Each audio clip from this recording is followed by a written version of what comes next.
BNP হচ্ছে সবচেয়ে নিরাপদ একটা রাজনৈতিক দল। অনেকের আইন শৃঙ্খলা পরিস্থিতি নষ্ট করছেন, স্বাভাবিকভাবে যে সমস্ত সোশ্যাল মিডিয়াতে যে সমস্ত আপনার প্রচারণা হচ্ছে, যে সমস্ত অপপ্রচার হচ্ছে, এই সব কিছু মিলিয়ে কিন্তু সমাজকে আবার ভিন্ন পথে পরিচিত করবার একটা উদ্যোগ আছে, একটা কনসাস এফোর্ট আছে। সেই এফোর্টটাকে যেন আমরা সবাই মিলেই এটাকে প্রতিরোধ করতে পারি, প্রতিহত করতে পারি এবং সঠিকভাবে এগিয়ে যেতে পারি, সেই চেষ্টাটা আমাদের সর্বদা করা দরকার।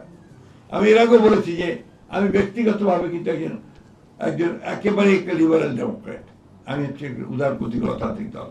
আমি এখানে আপনার কোনো ধর্ম, বর্ণ বা অন্য কোনো কিছুর ভিত্তিতে এখানে বিভাজনের পক্ষে নই। আমি সকলকে সমান অধিকার দেওয়ার পক্ষপাতী একজন মানুষ। এই জন্যই আমি সবসময় বলে থাকি যে বিএনপিকে আপনারা যদি কেউ মনে করেন যে বিএনপি একটা বিপ্লবী দল, সেই বিপ্লবী দল কিন্তু বিএনপি নয়। বিএনপি একটা লিবারেল ডেমোক্রেটিক পার্টি। এটাকে আপনার সবসময় মনে রাখতে হবে আমাদেরকে।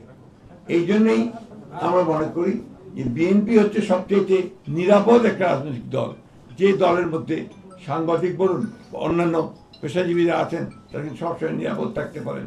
কারণ বিএনপি অন্যের মত সহ্য করবার একটি রাজনৈতিক দল, এবং সেইটাই আমরা বরাবর করে এসেছি। সাংবাদিক দলন বা নির্যাতন কিন্তু সবচেয়ে কম হয়েছে, আপনি এটা খুব বেশি খুঁজে পাবেন না, এবং কারণ বিএনপিতে বিশ্বাস করে। আমি সেই কারণে আজকে বলি যে 16ই জুন আমাদের মনে রাখতে হয়েছে যে আওয়ামী লীগের সেই দুঃশাসন 72 সাল থেকে 75 সাল পর্যন্ত, এটার উপরে বোধহয় আমাদের প্রফেসর সাইদুর রহমান সাহেবের বই আছে, আওয়ামী দুঃশাসন 3 বছর না 5 বছর। কিন্তু এখন এই যে 15 বছর আওয়ামী যে ভয়াবহ দুঃশাসনগুলো গেল, এর মধ্যে বহু রাখা বেরিয়েছে, আমাদের মারুফ কামাল থেকে শুরু করে অনেকে রাখা বেরিয়েছেন।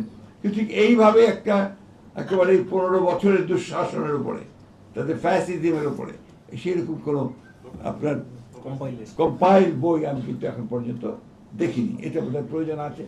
আমি অনুরোধ করবো আপনাদেরকে, যারা আপনারা লেখালেখি করেন তারা এই দিকে একটু যোগ দেন।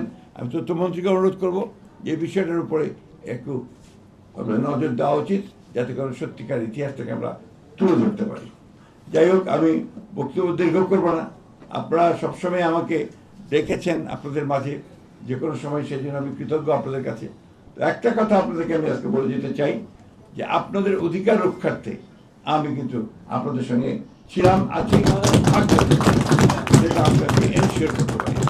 আজকে 16ই জুনে আমরা আজকে সেই অত্যন্ত কালো দিবসকে মনে করবো। শুধু মনে করলেই হবে না, কালো দিবস যেন আর ফিরে না আসে আমাদের রাষ্ট্রে, আমাদের রাজনৈতিক জীবনে, সে কথাটা আমাদেরকে নিশ্চিত করতে হবে।